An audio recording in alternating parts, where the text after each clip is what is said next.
M1 is greater than M2 और V2 is 0, यानी जब एक मैसिव बॉल आके टकराएगा एक लाइटर बॉल से और जो कि लाइटर वाला बॉल V2 0 रेस्ट में है तो क्या होगा। तो अभी हमने नोट कर लिया कि V2 डैश हमने निकाल लिया 2V1, ठीक है, और V1 डैश हम निकाल रहे थे, उसका हम लास्ट स्टेप जो है वो कैलकुलेट कर रहे हैं, वो हम दोबारा कर लेते हैं। सो V1 dash will be equal to M1 minus M2, M1 plus M2 plus 2 M2 over M1 plus M2 V2। V2 आपको बता दिया कि ये 0 है, तो ये टर्म तो 0 हो जाएगी, तो आपके पास सिर्फ ये वाली टर्म रह जाएगी V2 डैश की, ठीक है। तो V2 dash is equal to M1 minus M2 over M1 plus M2। अब हम क्या कह रहे हैं, M1 is greater than M2 so that M2 can be neglected.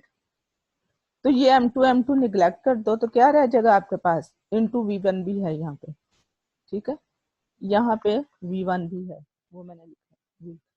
तो आपके पास क्या रह जाएगा, M1 over M1 into V1 that is equal to V1। तो सॉरी बेटा ये V1 डैश है, so V1 dash is equal to minus V1। तो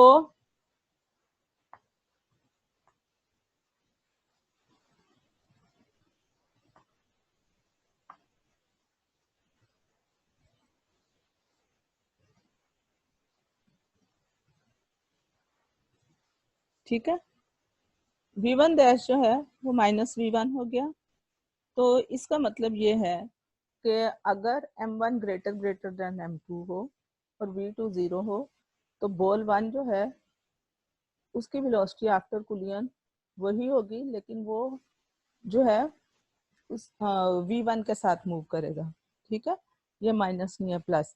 बॉल 1 वेलोसिटी V1 से पहले मूव कर रहा था कुलियन से पहले, और कुलियन के बाद भी वो V1 वेलोसिटी से मूव करेगा।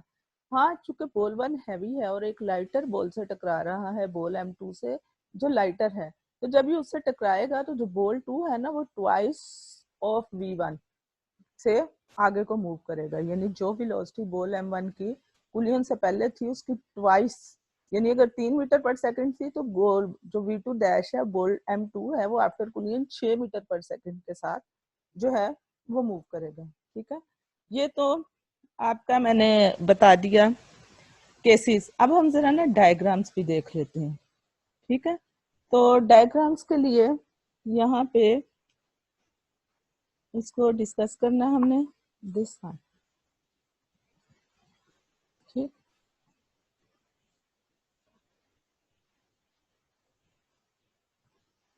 सो फॉर डायग्राम मुझे पहले शेयरिंग चेंज करनी पड़ेगी क्योंकि मुझे वो व्हाट्सएप से लेनी है। तो यहाँ पे this is WhatsApp and share. तो आ जाओ, ये देखें, हम पहले ये डायग्राम लेते हैं। ये फर्स्ट केस है और फर्स्ट केस इज शोइंग, जब हमने कहा था पहला केस है जब M1 और M2 का मास जो है वो बराबर हो, तो आफ्टर कुलियन M1 जो है वो V2 वेलोसिटी के साथ मूव करेगा और M2 जो है वो V1 वेलोसिटी के साथ मूव करेगा। ये आपका केस 1 हो गया, ठीक है। अब केस 2 पे आ जाए।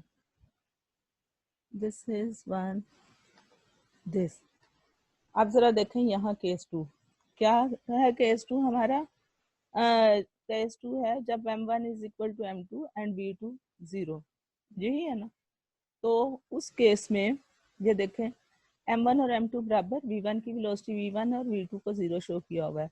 तो ये बिफोर कुलियन है, तो आफ्टर कुलियन हमने क्या रिजल्ट निकाला था कि V1 डैश 0 हो जाएगा, मैस M1 की वेलोसिटी 0 हो जाएगी और जो मैस M2 है वो V1 वेलोसिटी के साथ मूव करेगा, यानी V2 dash will be equal to V1। ये दूसरा केस किया है। तीसरे केस में हमने कहा कि M2 is greater then M1। देखो M2 को बड़ा बनाया हुआ है ना और M1 को छोटा, तो M1 कैन बी निग्लेक्टेड। तो जब ये दोनों कोलाइड करेंगे तो आफ्टर कुलियन M2 पे तो कोई असर नहीं पड़ेगा, उसकी वेलोसिटी तो 0 ही रहेगी। हाँ, जो लाइट वाला है ना वो इससे टकरा के वापस जाएगा, उसी वेलोसिटी के साथ तकरीबन जिससे आके इससे टकराया था, यानी v1 के साथ ही। तो v1 dash velocity of this m1 after collision will be equal to the velocity of m1 before collision but in opposite direction, negative sign showing. तो ये गो बैक जाएगा। अब चौथा केस देख लें, उसमें अब m1 हैवी है और m2 लाइट है, लेकिन m2 रेस्ट में है, ठीक है। तो उस केस में जब ये कोलाइड करेंगे तो कुलियन के बाद ये होगा कि ये जो हैवी वाला है ना m1, ये तो अपनी वेलोसिटी के साथ v1 dash is equal to v1 हमने कैलकुलेट किया ना, मूव करता रहेगा, ठीक है, उसी डायरेक्शन में जिसमें ये पहले चल रहा है।